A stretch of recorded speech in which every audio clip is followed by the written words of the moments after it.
নমস্কার, এএনএম নিউজে আপনাদের স্বাগত। আমি অভিজিৎ নন্দী মজুমদার আপনাদের সাথে। আজকে কথা বলবো একটা ভিন্ন বিষয় নিয়ে, খুবই ইন্টারেস্টিং বিষয়। আমাদের সাথে আছেন Shri Subrata Gupta, additional chief secretary, food processing and horticulture. হয়তো ভাবছেন ফুড প্রসেসিং হর্টিকালচারের সাথে আমাদের কি সম্পর্ক, সেটাই জানবো, সেটাই আরও বিশদে জানবো সুব্রতবাবুর কাছ থেকে। নমস্কার সুব্রতবাবু, আমাদের সঙ্গে কথা বলার জন্য অসংখ্য অসংখ্য ধন্যবাদ। নমস্কার। সব থেকে প্রথমে যে প্রশ্নটা মনের মধ্যে জাগে যে আজকে চাষি ভাই, চাষবাস হচ্ছে, জিনিসের দাম বেড়ে যাচ্ছে, এই চাষবাসকে ফুড প্রসেসিং অ্যান্ড হর্টিকালচার, বিশেষ করে হর্টিকালচারে কীভাবে আরও বিস্তারিতভাবে এই চাষকে আপনারা বাহবা দিচ্ছেন, আরও এগিয়ে নিয়ে যাওয়ার চেষ্টা করছেন? দেখুন, আমাদের যে খাদ্যাভ্যাস, তাতে সবজি ফল চিরকালই আমরা খেয়েছি, এটার মধ্যে নতুনত্ব কিছু নেই। কিন্তু যেটা হয়েছে বিগত কয়েক দশকে, ইন্টারনেটের কারণেই বলুন, সারা পৃথিবীর সাথে যোগাযোগের কারণেই বলুন, আমাদের লাইফস্টাইলের কারণেই বলুন, এবং লাইফস্টাইলের কারণে যে সমস্ত রোগ হচ্ছে সেই কারণেই বলুন, বিভিন্ন ধরনের ফল, বিভিন্ন ধরনের সবজির প্রতি মানুষের আগ্রহ অনেক বেড়েছে। আমার মনে আছে আজ থেকে প্রায় 5 দশক আগে আমাদের এখানে বাংলার যে বাজার, সেখানে ক্যাপসিকাম সেরমভাবে পাওয়া যেত না। ক্যাপসিকাম আমরা সবাই খেতামও না। কিন্তু আজকে আপনি দেখুন, ক্যাপসিকামের বিভিন্ন পদ বাঙালির রান্নাঘরে চলে এসছে। ঠিক তেমনিভাবে গত 1-1.5 দশকে অনেক ধরনের সবজি আমাদের পাতে চলে এসছে, যেগুলো আমরা সাধারণভাবে বাঙালিরা খেতাম না।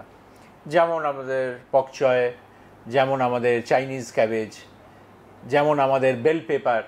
এগুলো কিন্তু আগে আমাদের ট্র্যাডিশনাল বাঙালি খাবারের মধ্যে এগুলোকে ধরা হতো না। তো মানুষের নলেজ যত বাড়ছে, বিভিন্ন জায়গার, বিভিন্ন দেশের খাদ্যাভ্যাস নিয়ে, বিভিন্ন প্রদেশের খাদ্যাভ্যাস নিয়ে মানুষের চাহিদা সেগুলো বাড়ছে। এটা হলো একটা দিক। দ্বিতীয় দিক হলো যে আমাদের যারা চাষি ভাইরা, তারা খুব ট্র্যাডিশনাল চাষ করতেই অভ্যস্ত ছিলেন অনেক শতক ধরে। ধান চাষ হতো, গম চাষ হতো, আলু চাষ হতো, আপনার তৈলবীজ বিভিন্ন রকমের যেমন সর্ষে, এই চাষ হতো, ডালের চাষ হতো। তো এই চাষগুলো করার পেছনে একটা বড় কারণ ছিল যে এই চাষগুলো করা তুলনামূলকভাবে সহজ, আর সবচেয়ে বড় কথা হচ্ছে এর যে ফসল হতো, সেই ফসলটা অনেকদিন রাখা যায়। তাহলে চাষিদের কাছে এটা একটা ইন্স্যুরেন্সের মতো। নিজেদের যেটুকু বাড়ির প্রয়োজনে রাখলেন, বাকিটা একটা দীর্ঘ সময় ধরে তারা বাজারে আস্তে আস্তে বিক্রি করলেন, বিক্রি করে তার আয় পেলেন। এটা একটা কারণ ছিল। এটার মধ্যে তো অনেক পেস্টিসাইডস এবং এগুলো ইউজ হতো। এবং এই যে চাষগুলো হতো ট্র্যাডিশনাল, এই চাষগুলোতে বেশ কিছু ক্ষেত্রে দেখা গেছে যে পেস্টিসাইড, ফাঙ্গিসাইড, উইডিসাইড এসবের অনেক ব্যবহার হতো। তো আমরা এই হর্টিকালচারটা কেন এত আলাদাভাবে কেন দেখা হচ্ছে, এটা দেখা হওয়ার দুটো কারণ। একটা কারণ হচ্ছে যে আমরা অনেক নতুন নতুন ফল, অনেক নতুন নতুন সবজি, এটার আমরা চাহিদা বেড়েছে আমাদের মধ্যে। আরেকটা কারণ হচ্ছে যে কৃষকরাও বুঝতে পারছে যে এই ধরনের ফসল যদি করা হয়, তার থেকে আয়ের সম্ভাবনা অনেক বেশি, অনেক ক্ষেত্রেই। সেই জন্য আজকে আপনারা যদি যান বাজারে, ব্রকলি পাবেন, অনেক বেশি দামে বিক্রি হয়। গাজর, বিট, বকচয়, আইসবার্গ লেটুস, এ সমস্ত অনেক বেশি দামে বিক্রি হয়। আর যেগুলো ট্র্যাডিশনাল সবজি, সেগুলো তৈরি করার পিছনে যে একটা নতুন ধারণ যে দিয়েছে হর্টিকালচার, যে আপনি পেস্টিসাইড ছাড়া, ফাঙ্গিসাইড ছাড়া তৈরি করা যায়। আমি সেইটার মধ্যে আসছি। আসলে যেটা হচ্ছে যে আমাদের যেমন ধরুন, আমাদের যে গতানুগতিক যে চাষ হয়, ধানের চাষ হয়, সেখানে ফ্লাড ইরিগেশন ব্যবহার করা হয় অনেক ক্ষেত্রেই। পুরো মাঠে জল দিয়ে দেওয়া হয়, সেই জল তারপরে সেই জল আস্তে আস্তে শুকিয়ে যায়, ধান বড় হয়। কিন্তু এতে জলের অপচয় প্রচণ্ড হয়, এবং আমরা জানি যে আজকে সারা পৃথিবীতে বিভিন্ন জায়গায় জলের একটা বিরাট সমস্যা হচ্ছে।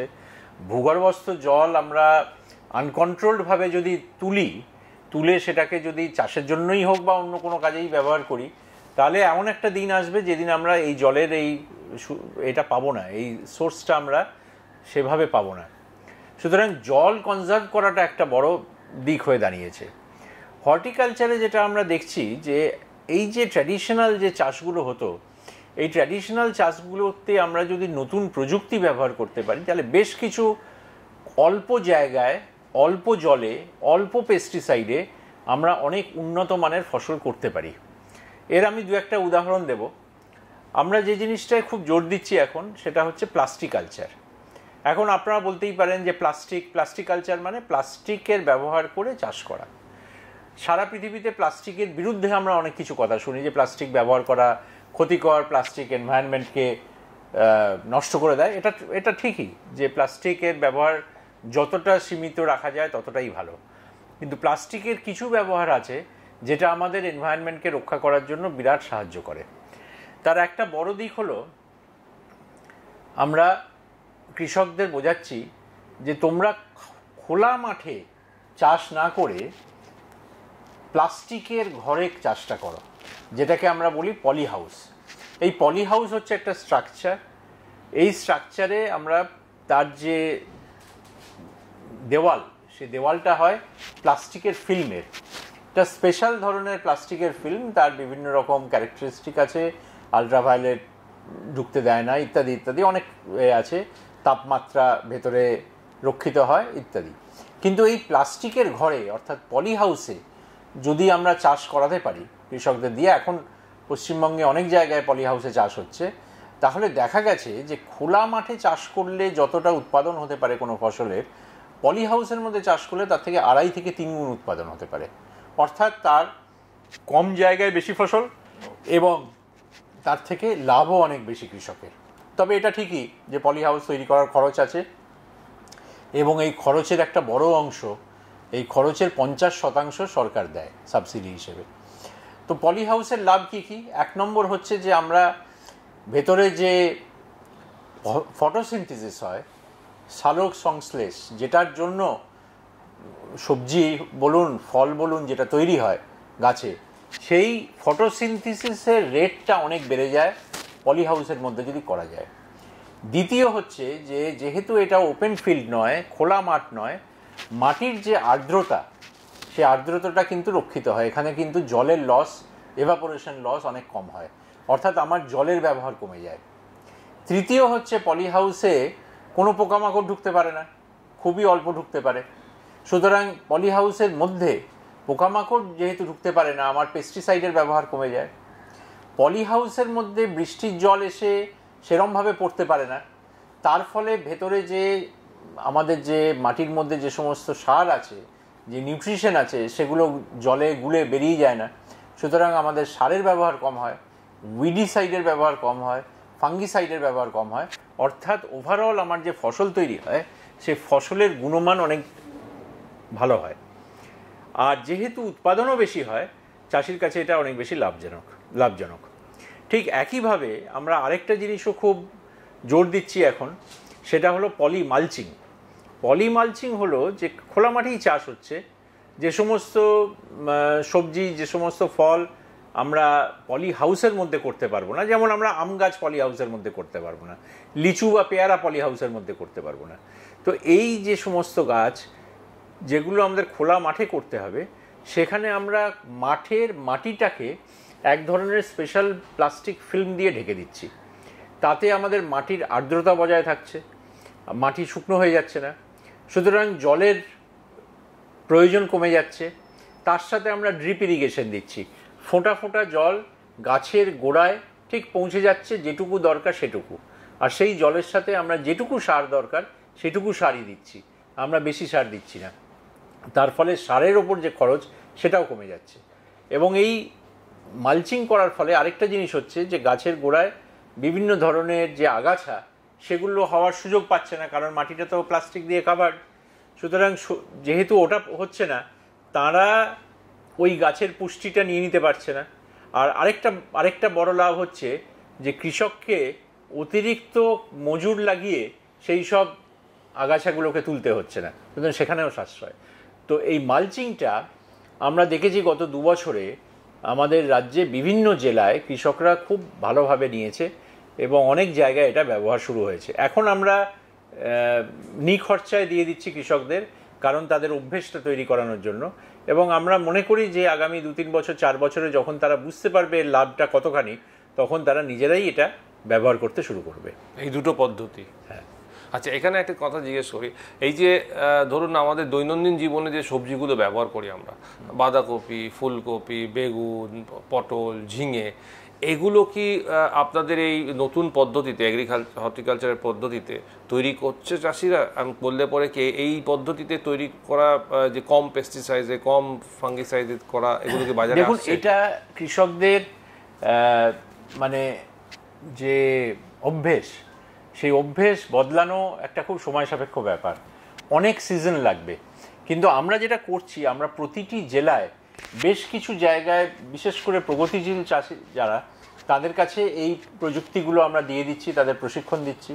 এবং আরেকটা জিনিস আমরা যেটা করছি, যে কৃষকরা যে বীজ ব্যবহার করতেন এতদিন, ট্র্যাডিশনাল যে বীজগুলো ব্যবহার হতো, আমরা এখন হাইব্রিড বীজ দিতে শুরু করেছি। এই হাইব্রিড বীজগুলো ফলন বেশি এবং এগুলো রোগ খুব সহজে হয় না, সেজন্য কৃষকদের কাছেও সেগুলো, তার জন্য পেস্টিসাইড এবং ফাঙ্গিসাইড ইত্যাদি ব্যবহারটা অনেকটা কম করতে হচ্ছে। তো এটা পুরোটাই একটা প্যাকেজ অফ প্র্যাকটিস, অর্থাৎ পুরো জিনিসটা আমাদের কৃষকদের কাছে নিয়ে যেতে হবে। কৃষকরা যখন নিজেরা উপলব্ধি করতে পারবেন যে তাদের এই পদ্ধতিতে চাষে তাদের লাভ অনেক বেশি হচ্ছে, ক্ষতি কম হচ্ছে, তখন তারা নিজেরাই এটা ব্যবহার করতে শুরু করবেন। আমি এটা বলতে পারবো না যে আমাদের রাজ্যের সমস্ত কৃষক বা বেশিরভাগ কৃষক এই ধরনের চাষ ইতিমধ্যে করতে শুরু করেছেন, সেটা সঠিক কথা বলা হবে না। কিন্তু এটা বলতে পারি যে আমরা এই যে প্রযুক্তিগুলো, এগুলো কৃষকদের কাছে নিয়ে যেতে পেরেছি এবং প্রতিদিন বেশি বেশি করে কৃষক তারা এই ধরনের পদ্ধতি নিচ্ছে। কিরকম সাড়া পাচ্ছেন কৃষকদের কাছ থেকে? খুবই ভালো, খুবই পজিটিভ সাড়া পাচ্ছি। এবং আমি একটা আমার অভিজ্ঞতার কথা বলি। আমি জলপাইগুড়িতে, ঠিক বাংলাদেশ বর্ডারে, এই বছর 2 আগে গেছিলাম। সেখানে আমি দেখছিলাম পলি হাউসের মধ্যে তারা ফুল চাষ করছে, জারবেরা। সেখানে আমি যেতেই সেই গ্রামের প্রায় 8 জন না 9 জন কৃষক আমাকে ঘিরে ধরল। তারা 9 জনই তারা পলি হাউস পেয়েছেন, তারাও 1 বছর আগে পেয়েছেন। সেই পলি হাউসে তারা জারবেরা চাষ করছে। সেই জারবেরা ফুল আপনারা জানেন খুব ভালো দামে বিক্রি হয় বাজারে। সেই ফুল তারা গৌহাটির বাজারে পাঠাচ্ছেন আর শিলিগুড়ির বাজারে পাঠাচ্ছেন। তো আমি তাদের জিজ্ঞেস করলাম যে আপনারা কি চাষ করতেন আগে? তারা বললো যে আগে তো আমরা ধান চাষ করতাম, কিন্তু ধান চাষ আমরা ছেড়ে দিয়েছি। তার কিছুদিন পরে আমরা ধান চাষের বদলে, কারণ এত জল লাগে, এত ইলেকট্রিসিটি লাগে সেই জল তুলতে, আমরা তারপরে সবজি চাষ করা শুরু করেছিলাম। কিন্তু যখন আমরা পলি হাউস পেলাম, আমরা পলি হাউসের মধ্যেই জারবেরার চাষটা করছি। তো আমি ওদের বললাম যে তাহলে আপনাদের কীরকম লাভ হচ্ছে? বললো যে আমার জারবেরা চাষ করার ফলে আমি যে খরচ করেছিলাম এই পলি হাউস তৈরি করার, সেই খরচ আমার 1.5 বছরের মধ্যে উঠে এসছে আমার টাকা।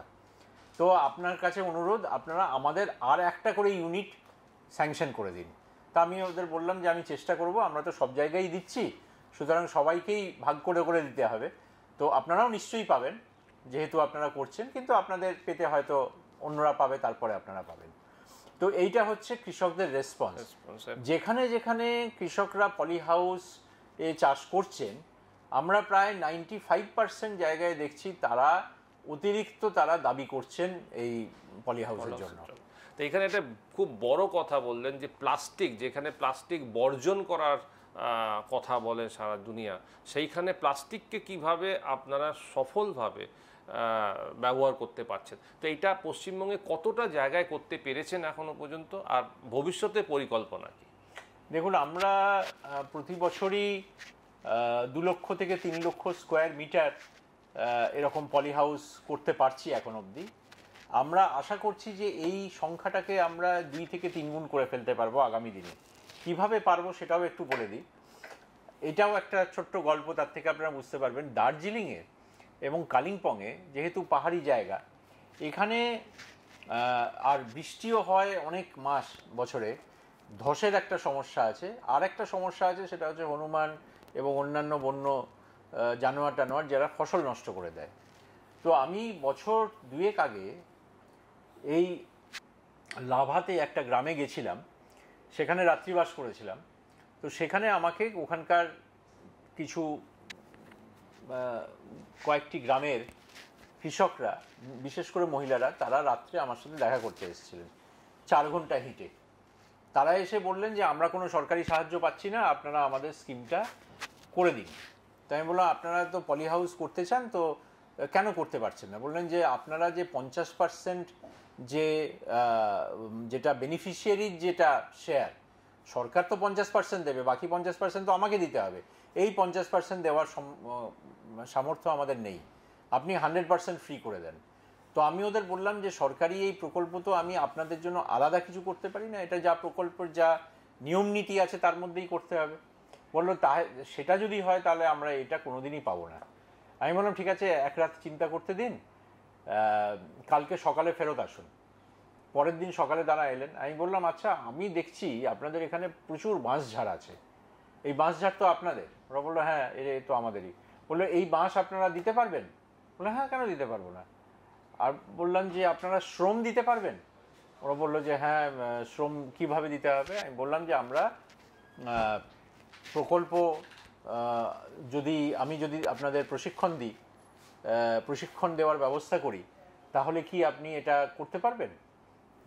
আমরা পলি হাউস তৈরি করার প্রশিক্ষণ আপনাকে দিয়ে দেব, আপনার নিজের শ্রম থাকবে আর আপনার নিজের বাঁশ যেটা আপনারা নিজেরা চাষ করছেন সেটা থাকবে। এই দুটো আপনারা নিজেরা দেবেন, আর আমরা সরকার থেকে আপনাকে পলিফিল্ম আর বিভিন্ন যে সমস্ত জিনিস লাগে, ড্রিপ ইরিগেশনের জিনিসপত্র, অন্যান্য যে সামগ্রী লাগে পলি হাউস করার জন্য, সেগুলো আমরা দিয়ে দেবো। করতে পারবেন? তারা বললো হ্যাঁ, করতে পারবো।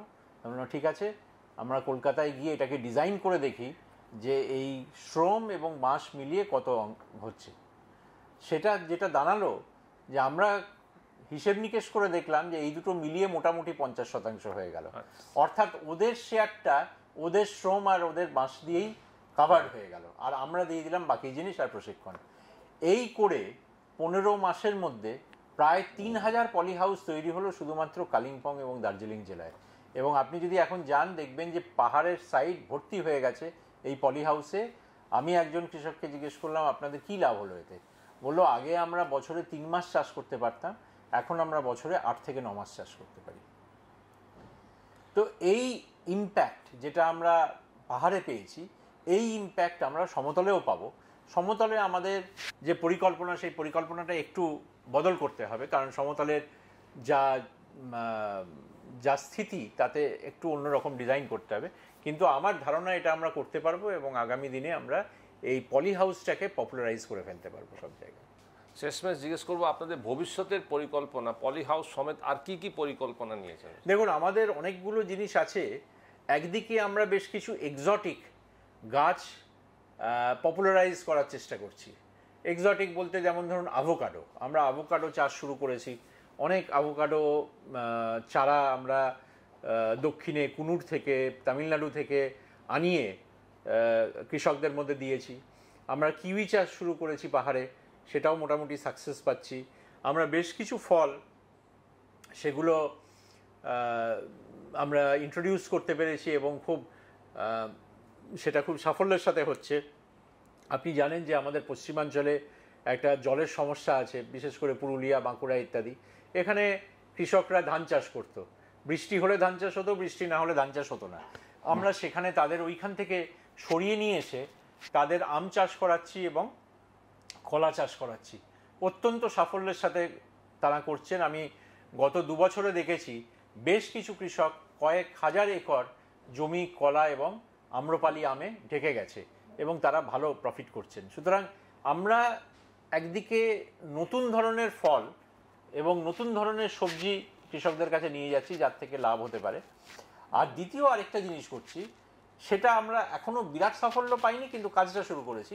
সেটা হলো যে বেশ কিছু গাছ আমাদের গ্রাম বাংলায় ছিল যেগুলো ট্র্যাডিশনাল গাছ। তেঁতুল ছিল, বেল ছিল, করমচা ছিল, এগুলো আর আজকাল দেখতে পাবেন না। আপনি যদি গ্রামাঞ্চলে যান আপনি এই গাছগুলো দেখতে পাবেন না। তো এইগুলোকে রিভাইভ করার জন্য আমরা উন্নত জাতের বেল, উন্নত জাতের তেঁতুল, উন্নত জাতের কাঁঠাল, এই চারাগুলোকে আমরা কিছু ইম্পোর্ট করছি, কিছু নিজেরা তৈরি করছি করে এগুলো আমরা আস্তে আস্তে আমরা গ্রামাঞ্চলে আরও স্প্রেড করব। তো আমাদের দুটো দিকই থাকবে, এক হচ্ছে আমরা বিদেশি কিছু এক্সোটিক কিছু ভ্যারাইটি যেগুলো এখানে হওয়া সম্ভব সেগুলোকে যেমন উৎসাহ দেব, আবার তেমনি যে সমস্ত ট্র্যাডিশনাল ফল এবং ফসল যেগুলো হারিয়ে যাচ্ছিল সেগুলোকেও যাতে রিভাইভ করা যায় তার জন্য আমরা বেশ কিছু উদ্যোগ নিয়েছি। দুটো খুব বড় জিনিস আপনার শুনলাম যে এক্সোটিক ফলগুলোকেও আপনারা এনকারেজ করবেন, সাথে সাথে যেগুলো ট্র্যাডিশনাল ফল আছে সেগুলো যাতে আরও ভালোভাবে, বিশেষ করে যেটা আমাদের পক্ষে বা মানুষের পক্ষে যেটা সবথেকে বড় কথা, যে ফাঙ্গিসাইড এবং পেস্টিসাইড ছাড়া তৈরি করার যে একটা পরিকল্পনা আপনারা নিয়েছেন সেই জিনিসটা ফলপ্রসূ হচ্ছে, ভালোভাবেই হচ্ছে। সাথে সাথে প্লাস্টিককে ব্যবহার করে কিভাবে আরও উন্নত মানে চাষ করা যায় সেটাও আপনি বুঝিয়ে দিন। অসংখ্য ধন্যবাদ সুব্রতবাবু আমাদের সঙ্গে কথা বলার জন্যে এবং এই বিষয়গুলো বিস্তারিতভাবে সরলভাবে বোঝানোর জন্যে। আপনারা দেখতে থাকুন এএনএম নিউজ। আগামী দিনে আবারও আমরা এরকম অনেক তথ্য নিয়ে আপনাদের সামনে হাজির হব। নমস্কার। নমস্কার।